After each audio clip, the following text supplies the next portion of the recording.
Many times when you have a selection in Photoshop, you want to refine it. You want to maybe contract it, expand it, soften it out a little bit with a feather. And the Refine Edge command is going to be the tool that lets you do that.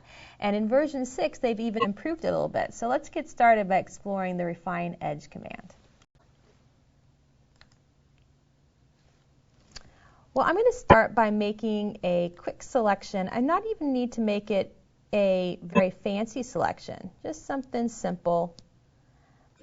And I can use my Alt key to remove just a few of the pixels here. And I got a selection.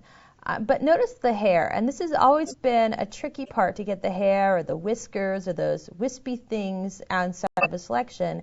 The Refine Edge command makes it really a nice option for working with that. Let's go ahead and just zoom in a little bit, Control plus. And one option is I could click on Refine Edge. I could also go to Select and Refine Edge, and you can even see a keyboard shortcut there. So now I can go ahead and change it, and I can change what I'm going to view it on. Do I want to view it on nothing or on a black background, on a white background? And so I get some options to see that contrast. Let's try it on a black background. And when I see Smart Radius, and there's other tools that are smart tools, I like to click on this. It's going to automatically look at the edges, and it can actually soften them up a little bit and look at some of the contrast and make some adjustments for you. And it really depends on the resolution and the initial selection that you have. If I click on Show Original, this particular one may not have too much of a difference, but again, image by image, it can help. And I usually will keep it on because it doesn't hurt. Now another option I have is this tool where I can paint some refinement, so I can refine the areas, and this is great when you want to add in those hairs or the wispy areas. And the key is I'm just painting where that hair is, and when I did my selection, I didn't try to select the hair, I just was trying to make a base selection around his head, and now I'm going to use this tool to paint back where the hair goes, and it makes a softer edge. And I can even go around and kind of paint on this area, makes a softer edge. And even if I go around his ear, it's softening that edge. It's actually adding some semi-transparency, some feathering, and changing that out. I'm noticing though it looks like the ear maybe I lost a little bit, and so one of the options you can do is erase refinement tools, and that will go back and reselect everything. It's a little strange. It looks like you're deselecting it, but it's going to reselect everything so his ear comes back. Okay, let's go here and get the other boy's hair. Just kind of going around, and a nice thing here is I can just be real bold. I'm just doing a single fluid motion and creating that selection. And you could do it a couple times if you wanted to. And it depends on the background. Let's go ahead and check this out on a white background.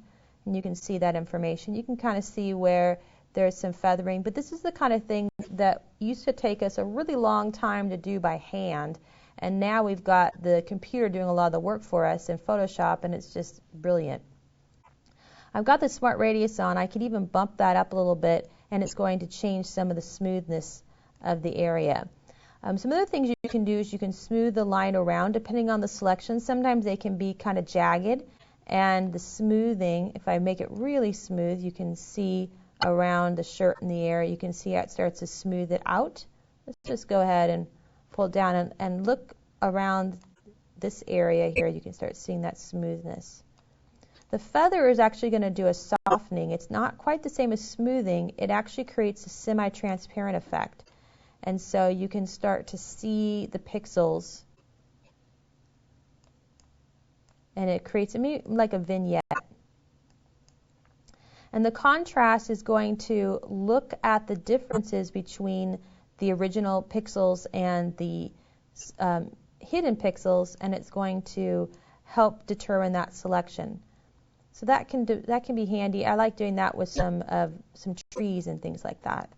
And then the Shift Edge is a way to either expand or contract the selection. So if I move it in, I'm noticing that the selection is shrinking, and I can move it out and it's growing. That's pretty dramatic in there, but sometimes you want to shift it just a few pixels one way or the other. It really depends on the image. I'm also noticing there's this little extra bit of green here, and I can use the decontaminate colors, there we go, and that will help remove some of the colors around that contrast. And so if I were to pull that in a little bit, you can see as I pull that in how that green is shrinking down. So those are some options. I could even choose to remember that settings if I wanted to use this over and over again, but I'm going to actually not remember it. I'm going to be able to choose it clean each time. If I chose to show the original, here's what I got before the refinements, and here's what we got afterwards. And you can kind of play with those as you see fit. Click on OK, and now you got that selection. And actually, in this case, based on the settings or refinement edge, I created a new layer mask, and those pixels were not deleted, they're simply hidden. Let's take a look here at this boy, and we're going to try putting him into this picture. Okay. Now, he's a little bit larger than these pictures, but it'll still work. We'll just take him as is. So I'm going to do again, kind of a basic selection. Actually, in this case, it might be preferable to use the magnetic lasso to do a selection. Let's go ahead and zoom in a little bit, and we'll just use that magnetic lasso to get around him.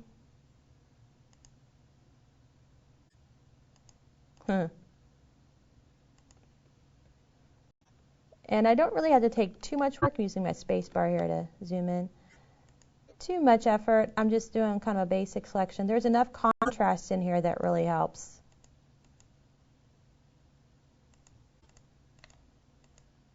But I like this one sometimes instead of the quick selection because there's some corners and it's helping me get to all those nooks and crannies. And make some of those changes myself.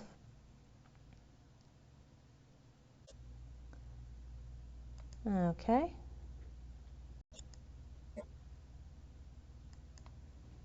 Yep, there we go. And maybe we'll just do just a little bit of cleanup with our lasso. Using my Alt command to remove a few pixels here. There we go. Add his ear back in. And a little bit of his hair. Not too fancy, but there we go. Okay. And I'm going to use the Refine Edge command to add a little extra softness around his, because this still looks a little choppy. So we definitely want to smooth out that element and do a little bit of feathering because we're going to be bringing this in to another image. And we'll also go ahead and paint around his hair.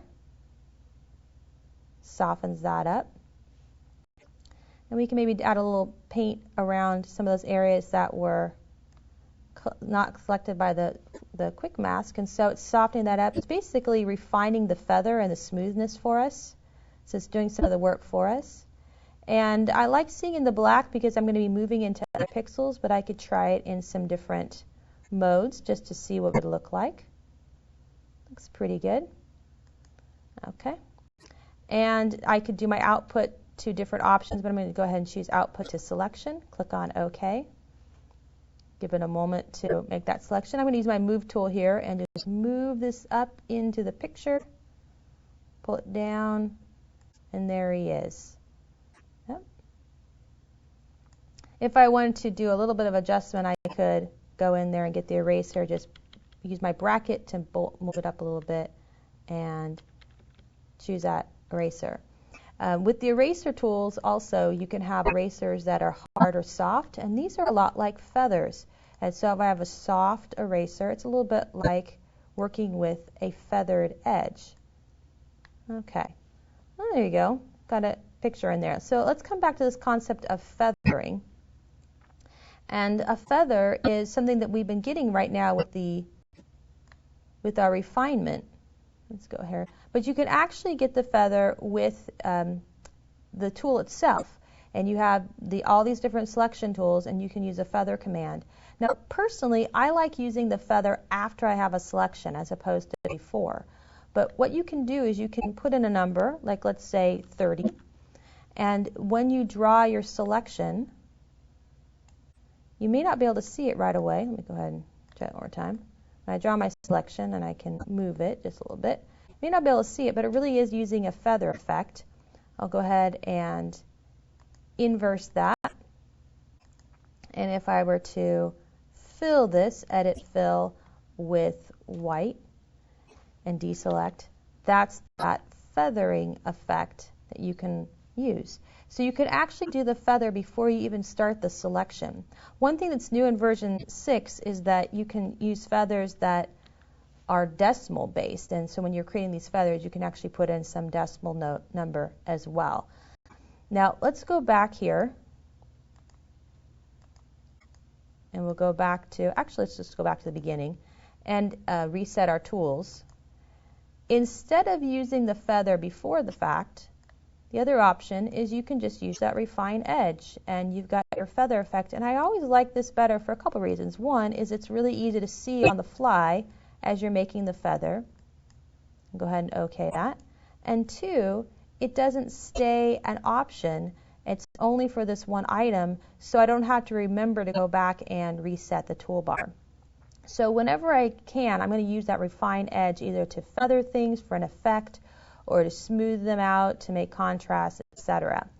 You'll notice in here I went back to refine edge and it's cumulative. It's taking the initial selection and letting me add to it on top of what I had already done. So you can add some interesting effects that way as well.